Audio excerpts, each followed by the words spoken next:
Everyone who could be gotten out of that building had already been gotten out. Everyone except his brother. So he went in after him, the only person on that street still walking toward the fire instead of away from it. The hallway split into 2 doors, maybe 15 feet apart, smoke, low and moving fast, thicker than it had looked from the street. A hand closed hard on his arm before he could pick one blind.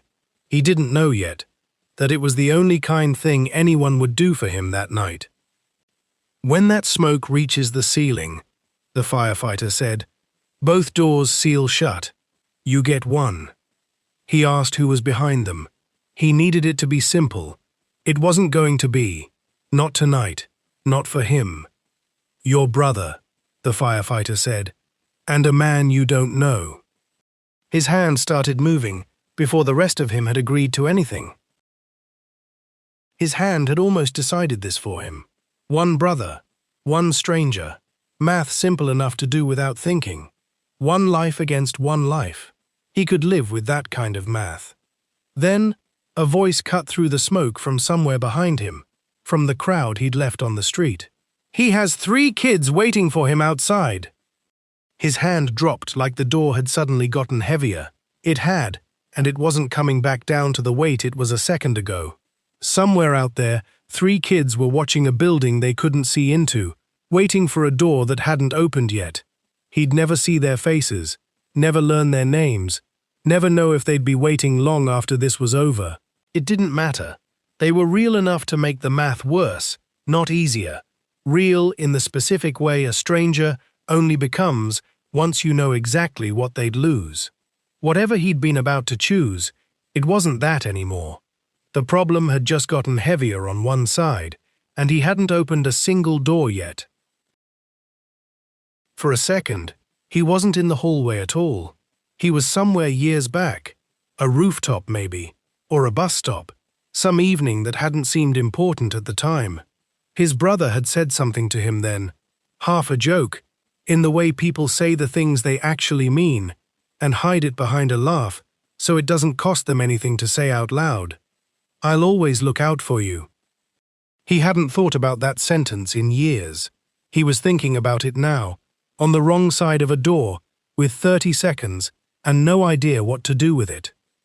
Then, through the other door, a fist, hitting the wood, once, twice, not frantic exactly, just insistent, the way someone knocks when they still believe knocking will work. My kids, the voice said, please. It wasn't a stranger's voice anymore. He couldn't have explained how one sentence did that, but it did. 2 voices, on opposite sides of the same wall. A brother who'd made him a promise years before he could have known it would ever be tested. A man he'd never met, who had exactly one thing to offer as an argument, and it was the truth. He stood between them, and there was no version of the math that made either door the obvious one. Blood on one side, 3 lives that weren't even in the room on the other.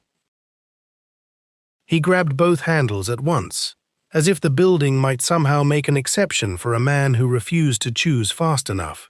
Neither moved. Of course they didn't. He shouted back down the hall. Another hose, another firefighter, anyone at all with a different answer than the one he'd already been given. Nobody came at all.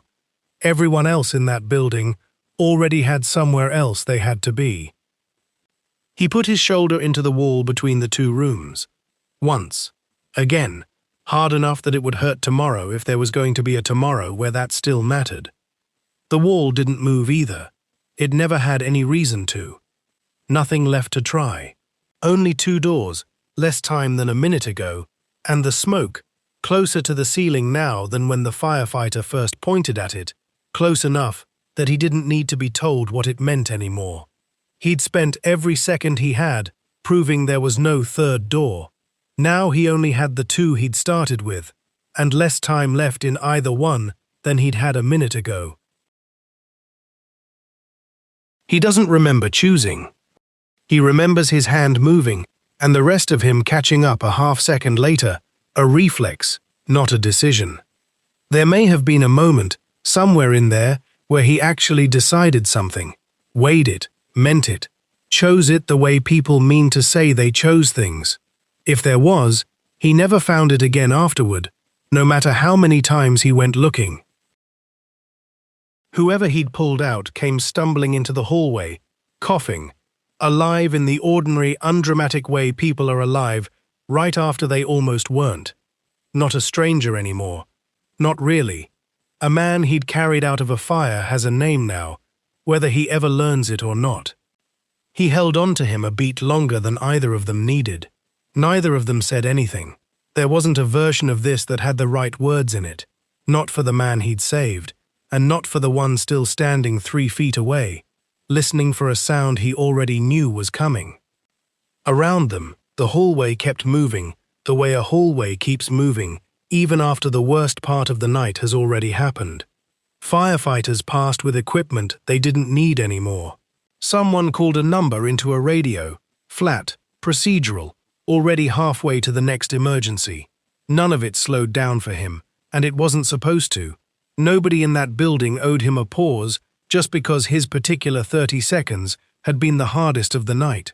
He stayed where he was anyway, aware in some distant way that he was the only person in that hallway who still understood that the part of this that mattered most to him was happening quietly, right now, behind a door nobody else was rushing toward anymore.